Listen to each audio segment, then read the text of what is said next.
Hello everyone, welcome back. हम लोग matrix पढ़ रहे थे और मैट्रिक्स में अब तक हमने ये देखा कि एक मैट्रिक्स होती क्या है, उसको कैसे डिनोट किया जाता है और मैट्रिक्स के ऊपर एलिमेंट्री बेसिक ऑपरेशंस क्या क्या है, मैट्रिसेस को ऐड कैसे करना है, सबट्रैक्ट कैसे करना है, किसी स्केलर नंबर से मल्टीप्लाई करने पे क्या होता है और दो मैट्रिसेस को कैसे मल्टीप्लाई किया जाता है। उसी में आज हम मैट्रिक्स से रिलेटेड एक नया टॉपिक पढ़ने वाले हैं, that is transpose of A matrix. एक मैट्रिक्स का ट्रांसपोज क्या होता है। हमें कोई भी एक मैट्रिक्स गिवन है, ठीक है, उस गिवन मैट्रिक्स से एक नई मैट्रिक्स बनाना, उस मैट्रिक्स का क्या कहलाता है, ट्रांसपोज कहलाता है। जैसे आप फंक्शन में पढ़ते हैं डेरिवेटिव, ठीक है, एक गिवन फंक्शन है, उस फंक्शन का डिफरेंशिएशन करके एक नया फंक्शन लेना, वो क्या कहलाता है, उसका डेरिवेटिव। उसी तरह से एक गिवन मैट्रिक्स से एक नई मैट्रिक्स बनाना, उसका क्या कहलाता है, ट्रांसपोज कहलाता है। क्या होता है ट्रांसपोज, कैसे फाइंड करना है। कोई भी मैट्रिक्स गिवन है, उसके रोज और कॉलम्स को अगर हम इंटरचेंज कर देंगे तो जो नई मैट्रिक्स मिलेगी वो उसका क्या कहलाएगी, ट्रांसपोज कहलाएगी। एग्जाम्पल से समझ में आ जाएगा।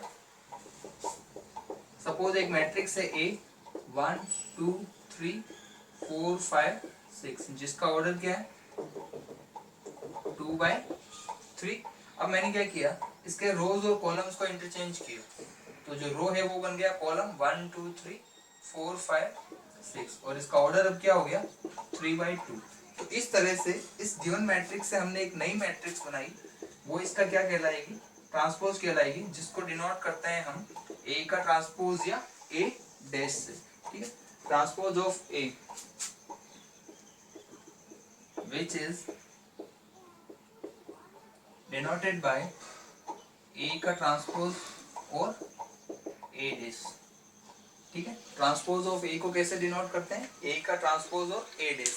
अब देखिए किसी मैट्रिक्स का जब हमने ट्रांसपोज निकाला तो उसमें क्या क्या चेंजेस आए।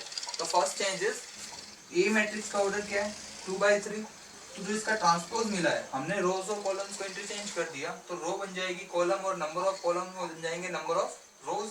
तो अब नया ऑर्डर क्या हो गया 3/2। फर्स्ट चेंज ये है, 2/3 क्या बन गया 3/2। दूसरा चेंज जो आया वो उसके एलिमेंट्स में आया। a11 क्या है 1, यहाँ पर भी a11 1, यहाँ पर a12 क्या है 2 है, तो यहाँ पर a21 क्या हो गया 2 हो गया। यहाँ पर देखें तो a13 क्या है 3 है, तो यहाँ पर a31 क्या हो गया 3 हो गया। ठीक है, तो एक चेंज तो आया इसके ऑर्डर में, ऑर्डर m/n था, तो ट्रांसपोज का ऑर्डर हो गया n/m। दूसरा चेंज है इसके एलिमेंट्स में, aij एलिमेंट क्या बन गया आई बन गया। सो अगर हम शॉर्ट में कहें कि if a is equal to aij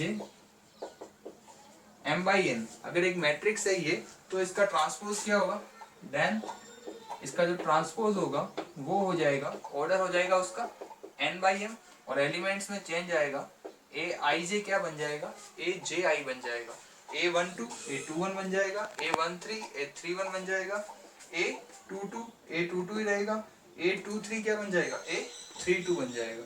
ठीक है, तो यहाँ पर दो चेंजेस आएंगे और ये क्या कहलाएगा, उसका ट्रांसपोज ऑफ ए मैट्रिक्स, एक नई मैट्रिक्स। ठीक है, जिसको डिनोट करेंगे हम ए का ट्रांसपोज या ए डैश से।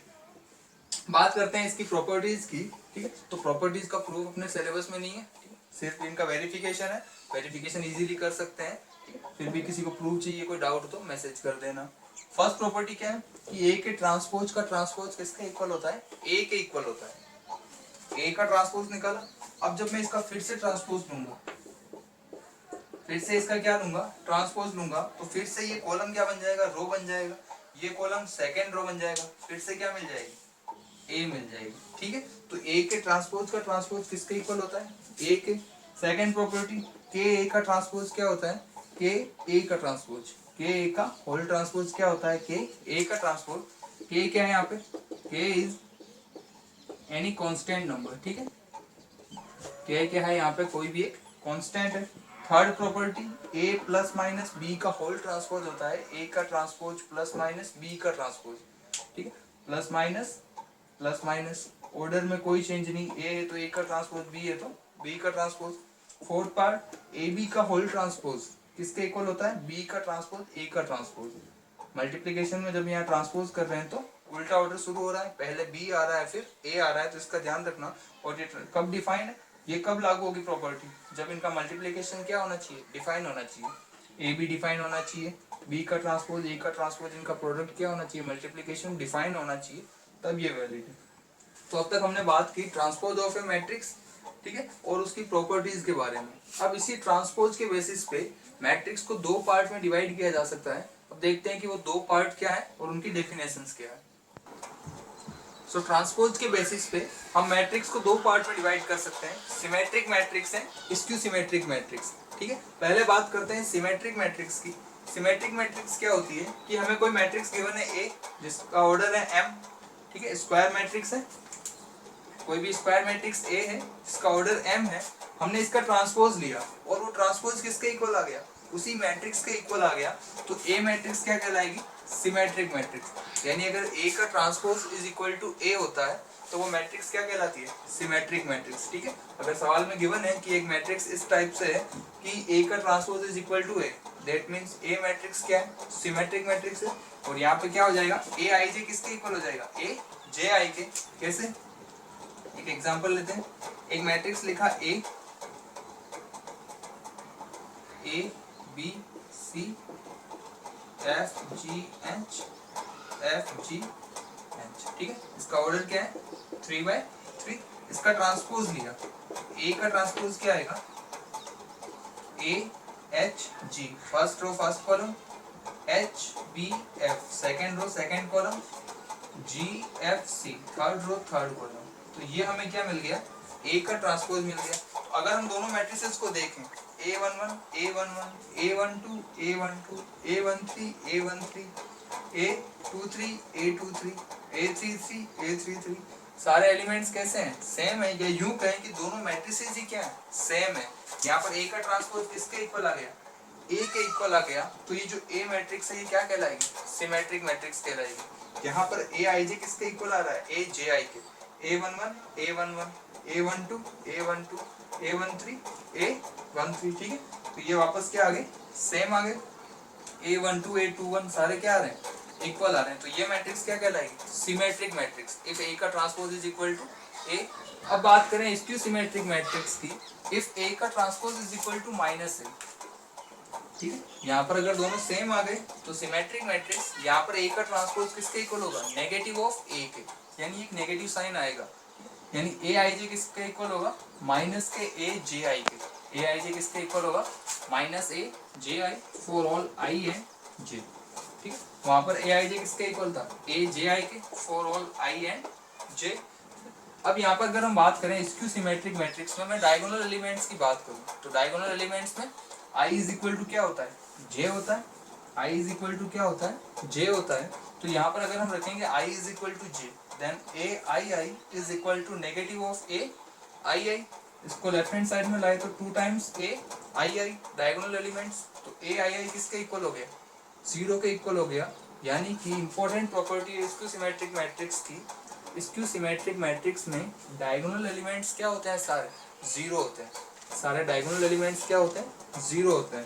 फॉर एग्जांपल एक मैट्रिक्स लिया हमने, A is equal to 0 0 0 A B C minus A minus B minus C, इसका ऑर्डर क्या है 3/3। ये कोई मैट्रिक्स है A, इसका हमने लिया ट्रांसपोज, इसका क्या लिया, ट्रांसपोज। तो देखिए वो क्या होगा, first row first column 0 C B, second row second column minus C 0 A, third row third column minus B minus A 0, ठीक है। तो यहाँ पर हमें क्या मिल गई, एक नई मैट्रिक्स मिल गई, ए का ट्रांसपोज। अब अगर देखें तो ए का ट्रांसपोज और ए इक्वल नहीं है, यानी ये सिमेट्रिक मैट्रिक्स नहीं है। अगर हम इस मैट्रिक्स में से माइनस कॉमन ले लें और मैट्रिक्स में से कुछ भी मल्टीप्लाई करना हो या कॉमन लेना हो तो वो कैसे आता है, सारे एलिमेंट्स में से आता है। तो अगर माइनस कॉमन ले लें तो ये क्या बन जाएगी, 0 माइनस कॉमन लिया C माइनस कॉमन लिया B, यहाँ पर C की जगह माइनस C हो जाएगा, 0 माइनस A की जगह हो जाएगा A, B की जगह माइनस B, A की जगह माइनस A, और यहाँ पे क्या आ गया, और बाहर क्या है नेगेटिव। तो यहाँ पर A का ट्रांसपोज किसके इक्वल आ जाएगा, नेगेटिव ऑफ A के, क्योंकि वो मैट्रिक्स किसके इक्वल है, ए मैट्रिक्स के इक्वल। तो इस टाइप की मैट्रिक्स जहां पर ए का ट्रांसपोज किसके इक्वल हो, नेगेटिव ऑफ ए के इक्वल हो वो क्या कहलाती है skew symmetric matrix, and if transpose of A is equal to A तो वो कहलाती है सिमेट्रिक मैट्रिक्स। बहुत सिंपल सी चीजें हैं दोनों, ठीक है। अब अपने एक्सरसाइज 3.3 में 2 थ्योरम्स बची है जो हम नेक्स्ट क्लास में पढ़ेंगे। अभी आप एक्सरसाइज 3.3 के क्वेश्चन नंबर 8 तक कर लीजिए। बहुत सिंपल सवाल है जो हमने प्रॉपर्टीज पढ़ी थी अभी ट्रांसपोज ऑफ मैट्रिक्स की, उनको वेरीफाई करना है। और कुछ मैट्रिसेस गिवन है तो उनके लिए ये चेक करना है कि वो सिमेट्रिक है या स्क्यू सिमेट्रिक है। क्या करेंगे, ट्रांसपोज ले लेंगे, अगर वापस वही मैट्रिक्स मिल रही है तो सिमेट्रिक है, अगर नेगेटिव ऑफ दैट मैट्रिक्स मिल रहा है तो स्क्यू सिमेट्रिक है, ठीक है। Thank you.